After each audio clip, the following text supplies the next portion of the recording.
Snow whispered against the pines, a soft hiss as flakes slid from heavy branches and vanished into the white that already lay thick across the earth. Elias Boone moved through it without sound, his boots leaving no more trace than the shadows of birds. He carried a pack weighted with pelts, the iron teeth of his traps, and the cold silence that had become his only true companion. The world knew him only as the mute, a man who spoke less than the wind.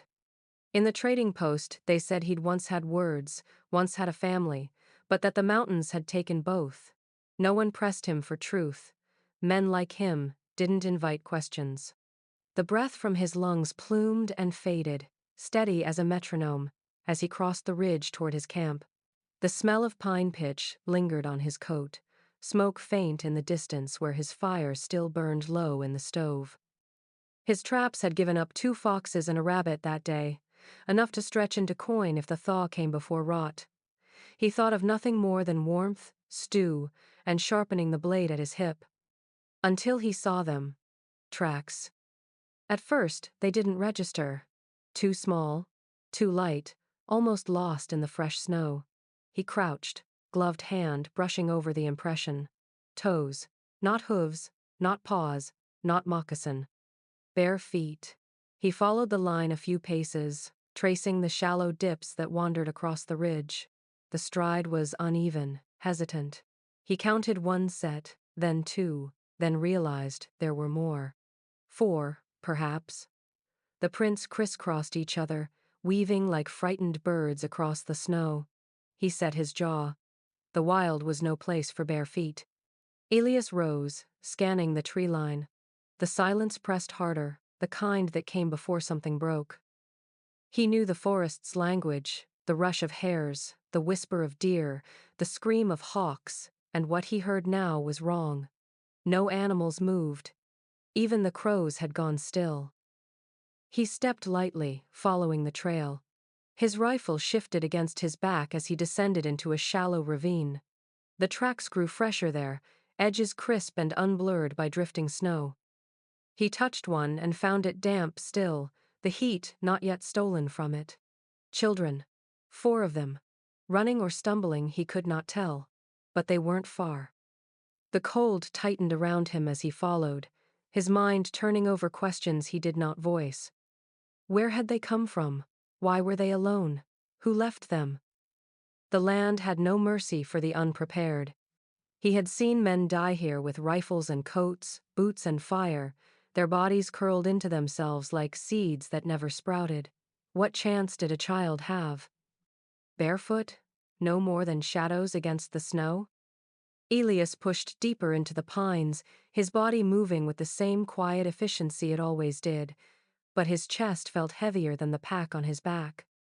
The tracks bent toward the creek, thin ice crusting over its edges, and then up toward the hollow where an old cedar had fallen years before.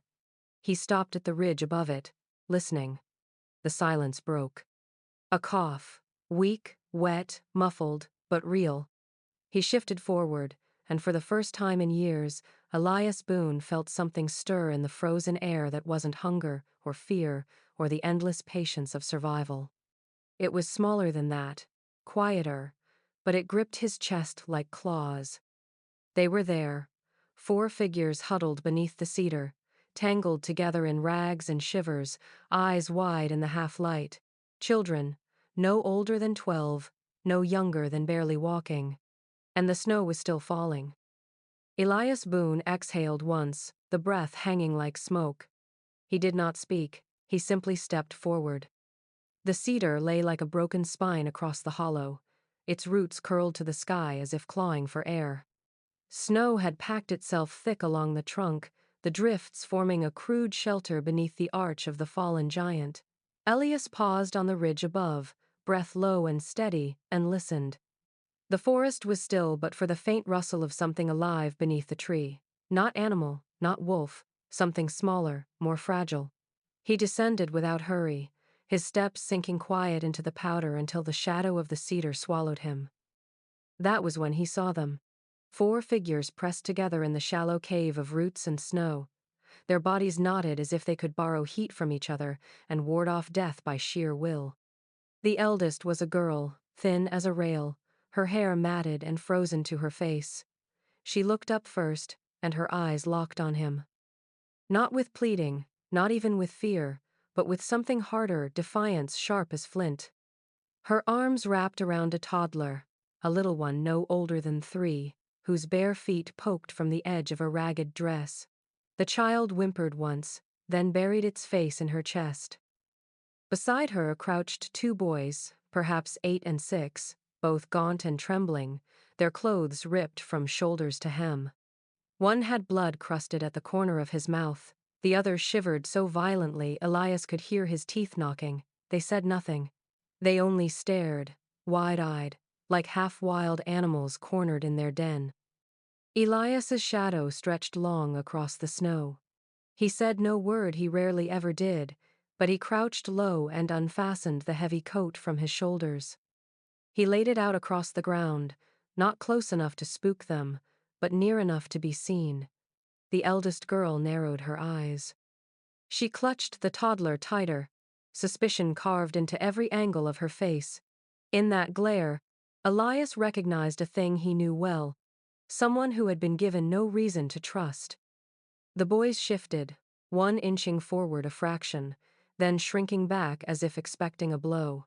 Elias did not move. He let the silence carry. Snowflakes gathered in his beard, on his gloves, melted and froze again. The girl finally shifted, her lips parting as if to speak, but no sound came. Her breath smoked in the air, thin and shallow. The toddler whimpered again, a small sound that rattled like the breaking of something fragile. Elias nudged the coat forward with one hand. The girl's glare deepened, her chin lifting, daring him to come closer. But when the smallest child shivered hard enough to make her shoulders shake, she pulled the coat toward them. The boys helped, their hands fumbling with the heavy wool, dragging it over their bent knees, wrapping it as best they could around 4 skeletal frames. The eldest still watched him, suspicion etched into her bones, but she did not tell him to go. He studied them only a moment longer, then rose to his full height. The forest seemed to breathe again, wind hissing through the cedar branches above. Elias turned and started back toward his camp, his boots cutting a clean path through the snow. Behind him he heard a soft shuffle, hesitant steps pressed into his tracks. He did not glance back, but he felt their presence 4 small shadows, drawn forward not by trust, but by the fact that no other road was left to them.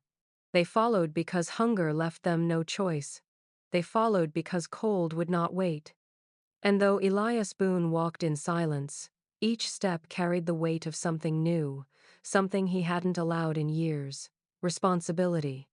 The cabin hunched low against the snowbank, logs blackened by years of smoke and storms, the door patched with old hides where the wood had split. Elias pushed it open and let the warmth spill into the night air. The children hesitated on the threshold, their faces pinched in the glow of the fire inside. He did not beckon them, only stepped aside and let the heat and smell of cooked meat do the talking. One by one they shuffled in, their small bodies stiff, eyes darting to every corner like prey uncertain if the trap was sprung. Inside was no comfort.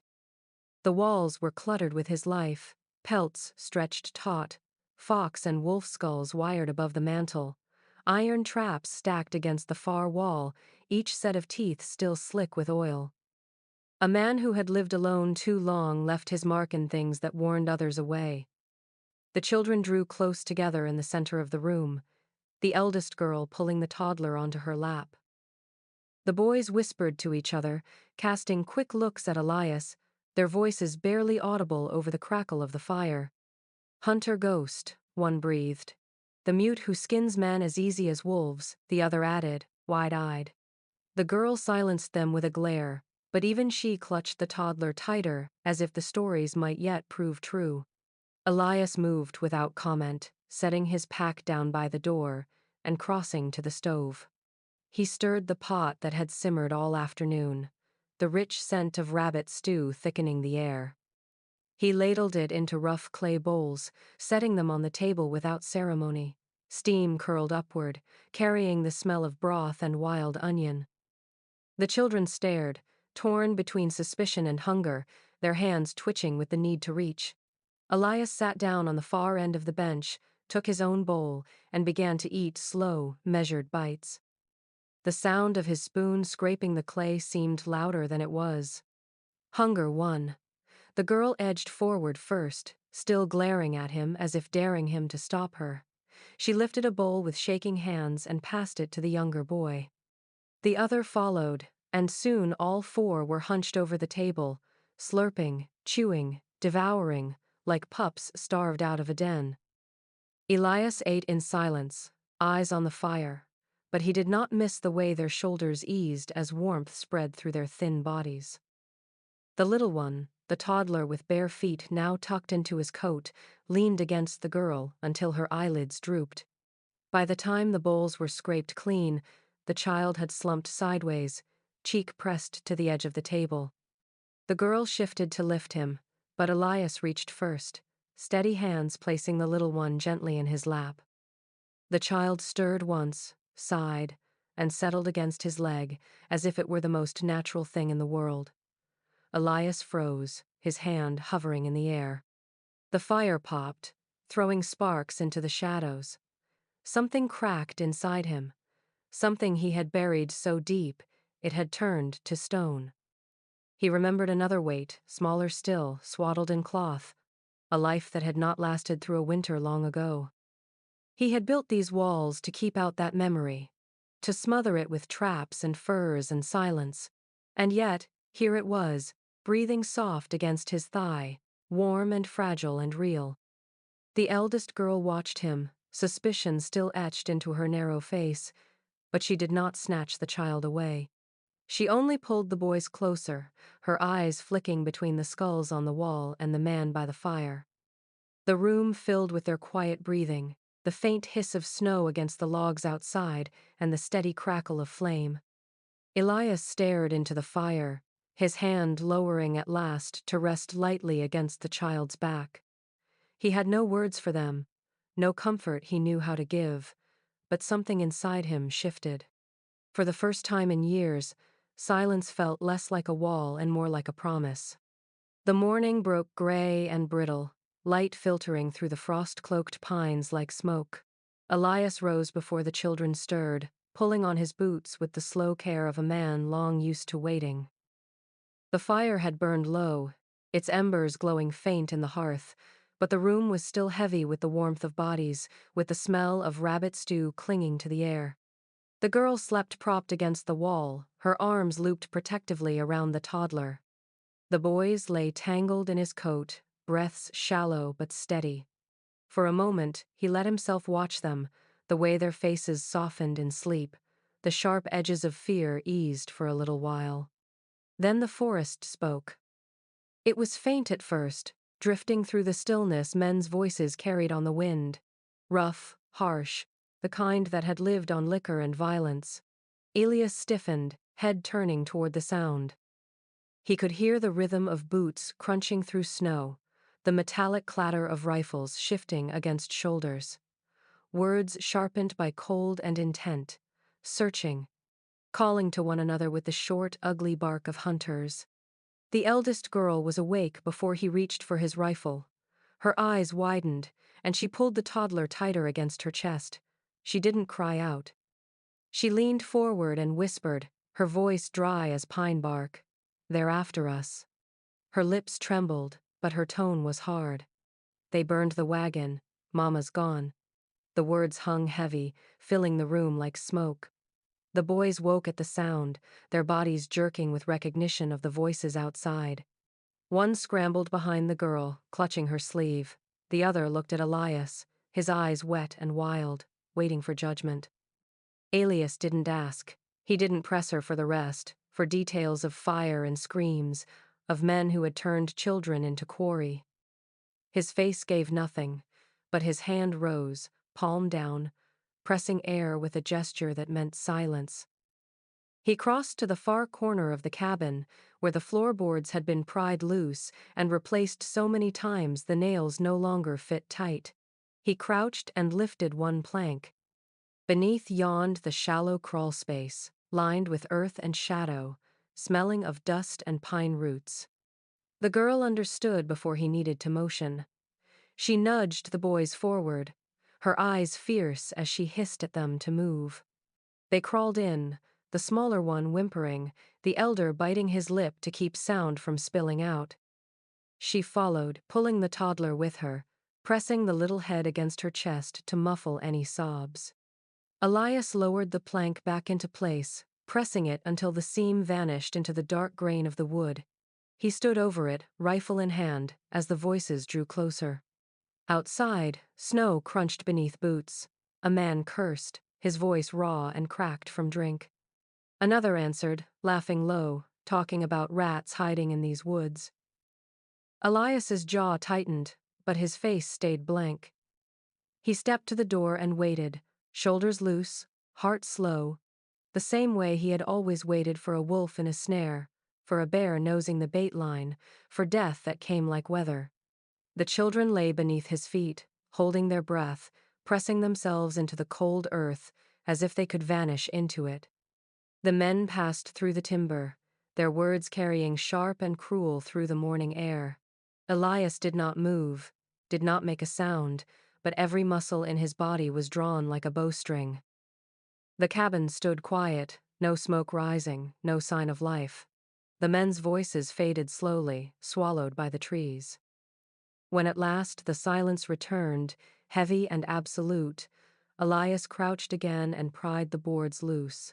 4 faces looked up at him from the dirt, streaked with fear, smeared with cold sweat. He offered no words, only his hand. One by one, they crawled back into the light, shivering, clutching each other.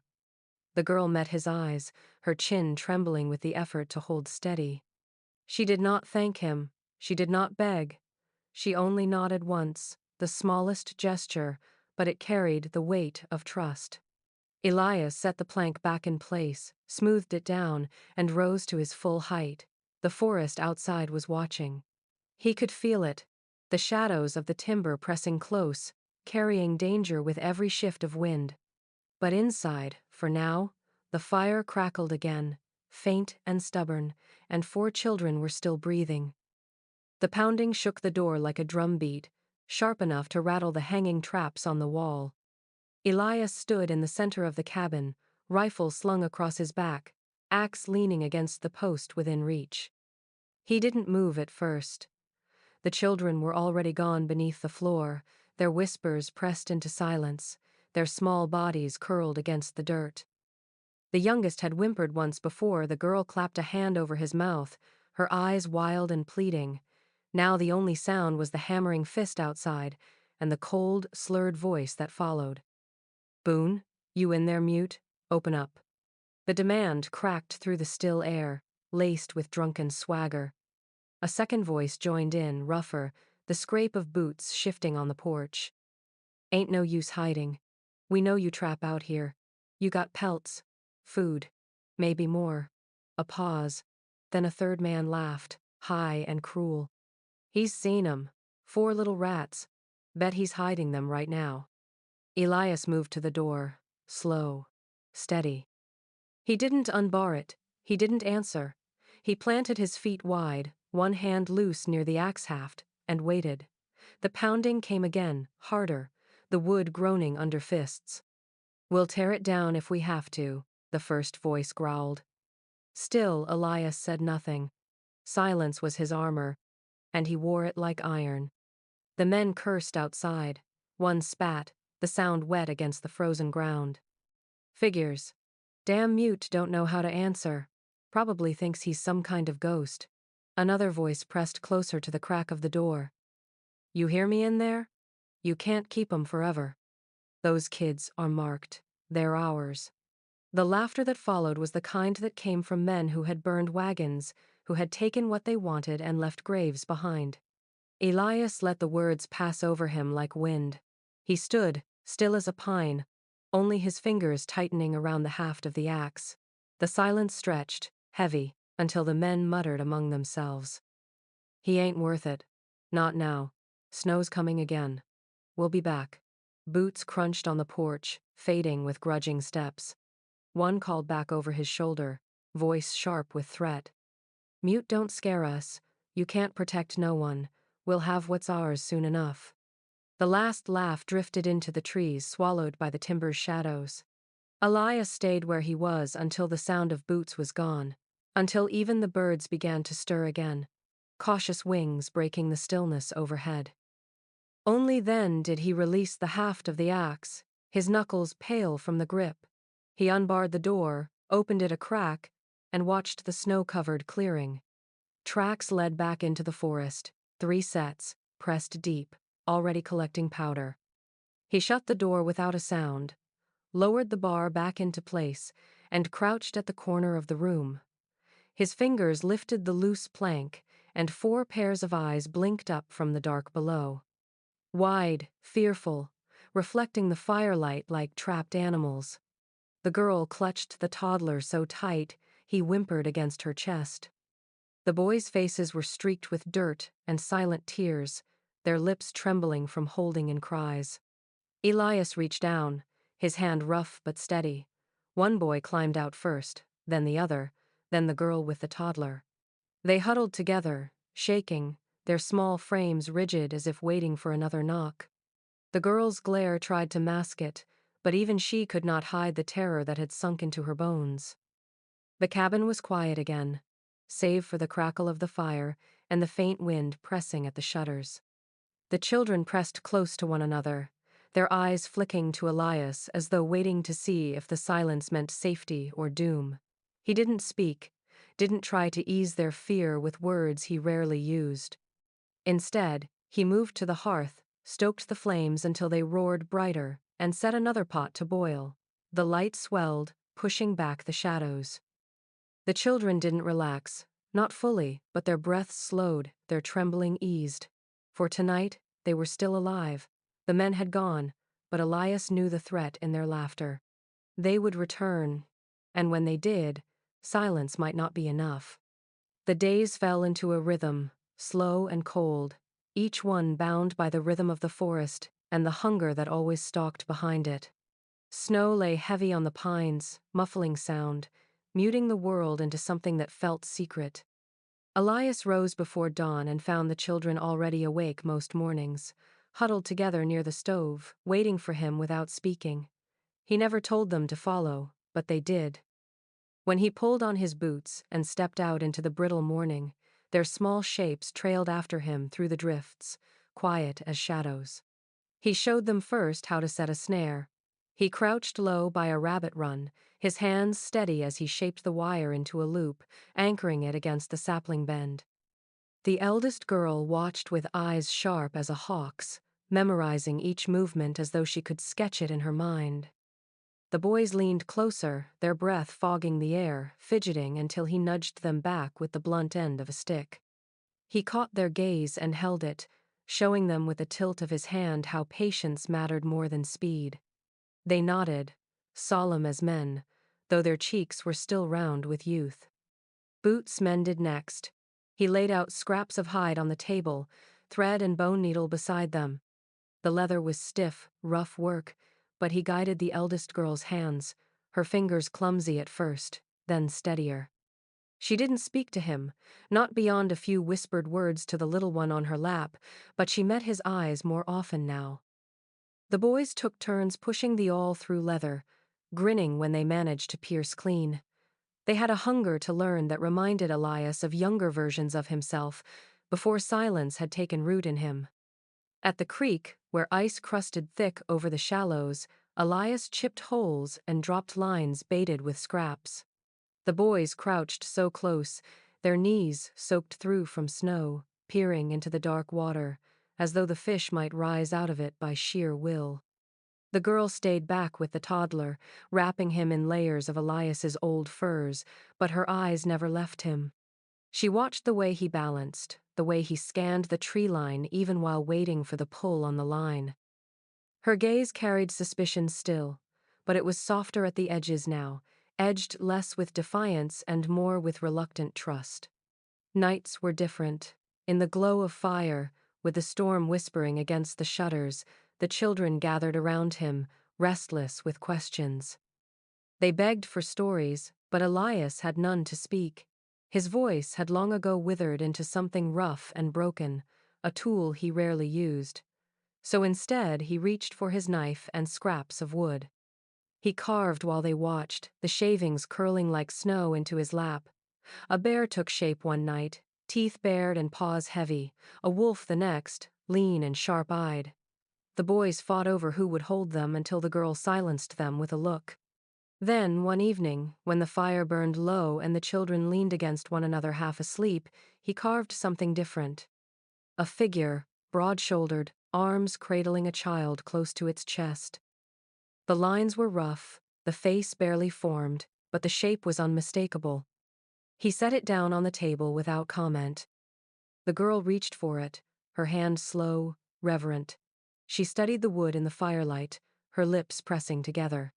She passed it to the boys, who fell quiet for once, and then tucked it against the toddler's small chest as he slept. No words were needed. They understood. Elias sat back, the knife resting in his palm, and felt something stir in him that was not hunger or caution or the endless press of survival. It was smaller, softer, like a coal buried under ash beginning to glow again. The cabin was no longer just his. The silence no longer belonged to him alone. The fire burned low, throwing long shadows up the cabin walls, the kind that made the skulls and pelts look like they were moving, breathing with the light. The children were spread across the floor in a tangle of limbs, half wrapped in hides, the day's exhaustion pulling them into sleep. The boys had curled close to one another near the stove, their mouths parted, breaths slow and shallow. The toddler slept draped across the eldest girl's lap, his small hand gripping the hem of her sleeve even in dreams. Elias sat at the table, knife and wood in hand, carving slow, deliberate strokes. The crackle of the fire was the only sound, steady as a heartbeat.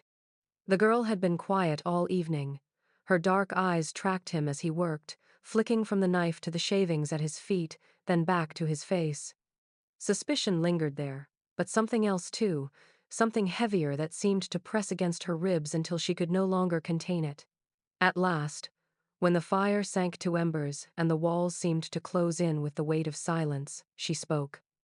"Our mama's gone," she whispered, so sudden the words broke the rhythm of the night. Elias didn't look up, but his hand stilled. The girl swallowed hard, shifting the toddler higher on her lap, her jaw set like stone. "They burned her, right there by the wagon, said she was no good for what they wanted." Her voice cracked on the last word, but she bit it back, pressing her lips together until they bled pale. She stared into the fire instead of at him. "Papa," he tried to fight. "They took him. Raiders. Sold him south, I think. Or east. We didn't see him again." She drew a breath that shuddered on the way in. "They kept us. For trade. Like stock." Her hands clenched in the toddler's rags, knuckles white. "We ran when they were drunk. Been running ever since." The cabin grew colder though the fire still burned. Elias set the knife aside, the unfinished carving lying face down on the table. He didn't speak, didn't ask for more, though her words carved at the silence sharper than any blade. She mistook his quiet for rejection, her chin lifting in defiance that looked older than her 12 years. "When the thaw comes, we'll go," she said. Her voice had no tremor now, only iron. "I know you won't keep us. You don't owe us nothing. We'll move on. We can." Her eyes darted to the door, as though she was already imagining the path, already bracing herself for another season of running. Elias leaned back, his shoulders broad and unmoving, his face unreadable. The firelight carved lines deep into the planes of his cheekbones, made him look more ghost than man. Slowly, deliberately, he reached for the rifle propped by the wall. He carried it to the table and laid it down across the wood with a dull, final thud. The sound made the girl flinch, her eyes snapping to him, ready for the worst. But Elias didn't lift it. He didn't aim. He only rested one hand on the worn stock and met her gaze. The silence between them thickened, and in it was something solid, a weight she could feel more than hear. He nodded once. Just once. It wasn't a word, but it was a vow. Her shoulders sagged, the defiance breaking into something fragile, raw. She blinked hard, trying not to let the tears fall, but one slipped anyway, tracing a clean line through the dirt on her cheek. She brushed it away quick, like it had never been there. She didn't thank him. She didn't need to. The rifle on the table said enough. They would stay. The fire snapped, sending a brief shower of sparks up the chimney. Outside, the wind pressed against the logs like a hand, searching for cracks, but inside the cabin, the air shifted.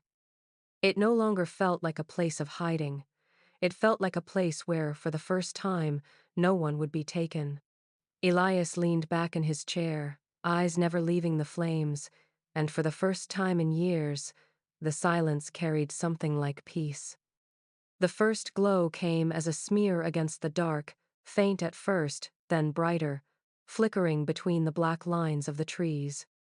Elias saw it before the children did, standing at the single window of the cabin, his hand resting lightly on the sill. Torches, more than one. The light moved uneven, carried by men walking through drifts, shadows rising and shrinking as they climbed toward his clearing. Their voices carried before them rough, slurred, and sharp with anger. They'd been drinking, but not so much they couldn't shoot.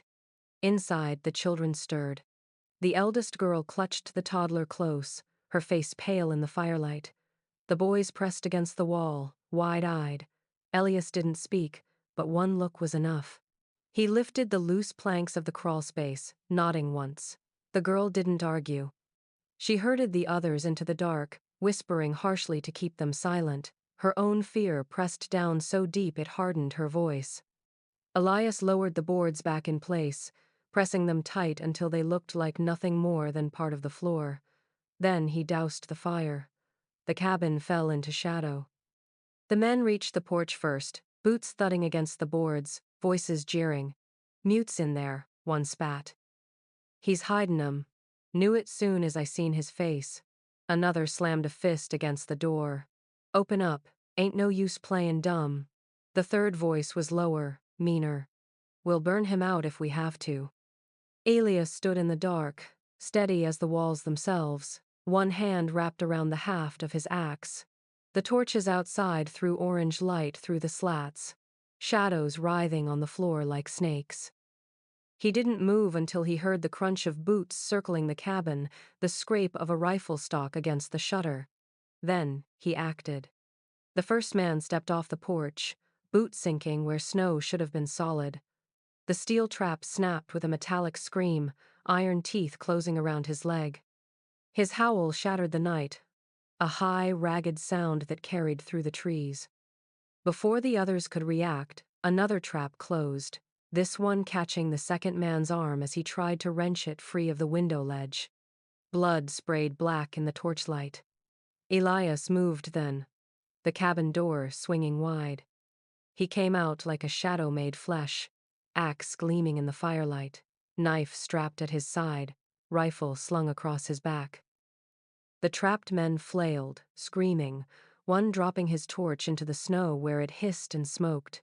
The third raised his rifle, but Elias was already on him, the axe arcing through the air. Wood splintered as the blow drove him back against the porch post.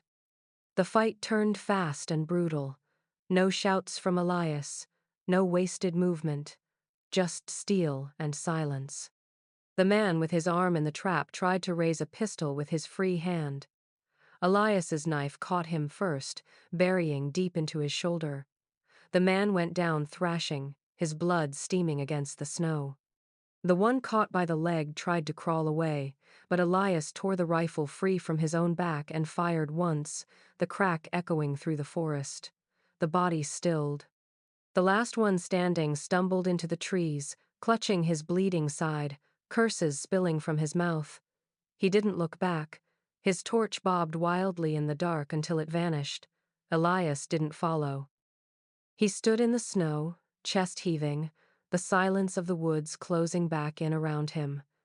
The traps gleamed in the firelight, stained and smoking, and the snow at his feet had gone red. By dawn, Only the crows remained, black specks wheeling above the clearing. The cabin door stood closed again, the planks nailed back over the crawlspace. When Elias lifted them, 4 pairs of eyes blinked up at him, wide with terror and awe. They crawled out slow, their faces pale, their bodies shaking. The girl clutched the toddler so hard he whimpered against her, but she didn't let go. The boys stared at Elias, at the blood still streaking his coat, and said nothing. He leaned the rifle back against the wall, wiped the blade of his knife clean on the snow, and sat by the cold fire as if he hadn't just torn death loose in the night. The children huddled together, safe but trembling. The cabin smelled of smoke and blood. Outside, the sun bled weak and gray over a world painted red, and the survivors limped into the timber, leaving the mute trapper and his charges untouched for now. The cabin smelled of iron and smoke, sharp enough to sting the throat. Elias sat slumped against the wall, his breath coming ragged, dark stains spreading across his shirt where the bullet had grazed deep along his ribs. It wasn't the worst wound he'd ever carried, but blood loss made his vision swim and the room tilt in and out of focus. He pressed his palm to the gash, steady and unflinching, but his strength was fading. The children hovered close, pale and trembling, their small faces pinched tight with fear. The eldest girl moved first. She set the toddler aside and crouched at his side, her hands shaking as she tore strips from a ragged blanket. Her lips pressed together, her jaw firm, though tears gleamed in her eyes. "Hold still," she whispered, as though speaking to a wild thing that might bolt. Elias didn't argue. He sat still while she pressed the cloth to his ribs, her touch careful but desperate. The boys fetched water from the pot, sloshing it over his wound, too much at once, splattering the floorboards. One winced as the blood welled fresh, but Elias only grunted low in his throat. The girl wrapped the cloth tight, her fingers fumbling with the knot, muttering curses she must have learned from her father. When it was done, she sat back on her heels, her hands red, her shoulders trembling from the effort not to cry. The toddler toddled close again, dragging the carved wooden figure Elias had made days before. He pressed it into Elias's hand with a stubborn little nod, as if it were medicine strong enough to heal. Elias curled his fingers around it, the wood warm from the child's grip. For a long while no one spoke. The fire cracked, the wind pressed at the shutters, and Elias let his head fall back against the wall, eyes half shut. His body ached with every heartbeat. But through the haze of pain, he felt their eyes on him, 4 small souls, waiting to see if the man they followed would rise again.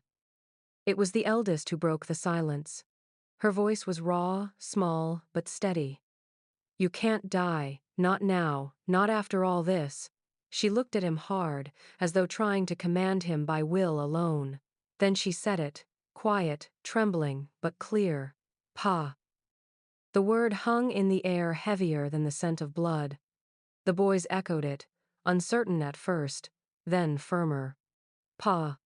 The toddler climbed into his lap, pressed his face against Elias's chest, and repeated it in a whisper. The sound cut deeper than any blade. Elias froze, his hand tightening on the wooden carving. Something old and buried broke loose inside him, a weight he had carried for years pressing suddenly against his ribs harder than the wound. He remembered a different cabin, smaller, with smoke curling from its chimney. A woman with dark hair humming low, her hands busy with sewing, her laughter soft against his shoulder. He remembered a crib that had stayed empty, the tiny grave dug high in the stones where the wind howled like a widow. He had thought his heart was buried there too, under cold rock and earth, never to be touched again. But here it was. 4 children pressed close, their hands clumsy but determined on his wounds, their eyes calling him something he had never expected to hear again. "Pa." His chest ached, not just from the gash but from something sharper, more alive. He lifted one hand, heavy as lead, and laid it against the girl's hair, rough but gentle. She flinched, then leaned into it, her shoulders shaking.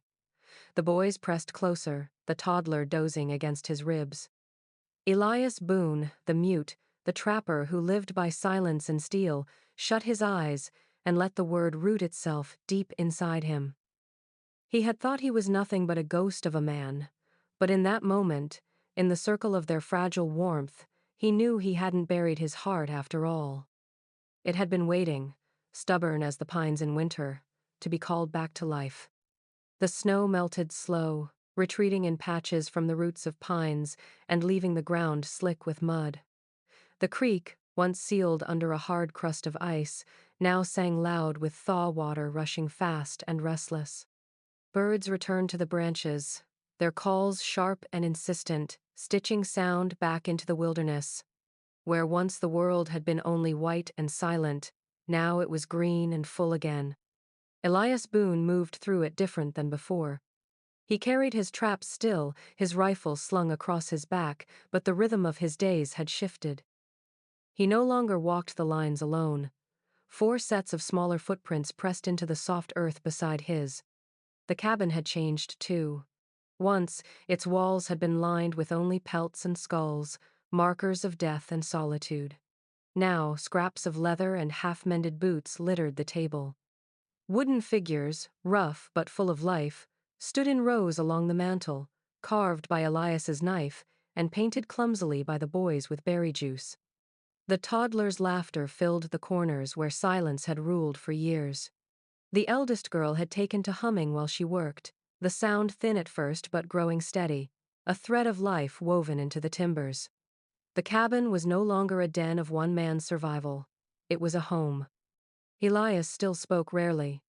Words came to him like water pulled from deep stone, slow and spare. But when he did let them loose, the children listened with eyes wide, as though each sound was a promise carved in oak. He told them where not to step near the creek, how to read the signs of weather in the clouds, how to set a snare without leaving scent. His voice was low, rough, shaped by years of disuse, but it carried weight heavier than gunmetal. The eldest girl, who had once glared at him with suspicion in her eyes, now nodded to his every word, her trust, a quiet vow. The boys followed him like shadows still, eager for tasks, eager for lessons. They fetched wood, checked lines, fought each other with sticks until he broke it apart with a glance. When they stumbled, he showed them again without scorn, only patience. They were learning not just how to survive, but how to belong. And the toddler, too small for work, followed them all with the stubborn steps of one who knew he was safe. He called Elias Pa, without hesitation now, the word so natural it seemed, it had always been his. Each time it struck Elias hard, but the ache was no longer a wound. It was a fullness. The wilderness had not softened. Wolves still hunted the tree line, storms rolled sudden from the mountains, and hunger was never far. But Elias had changed.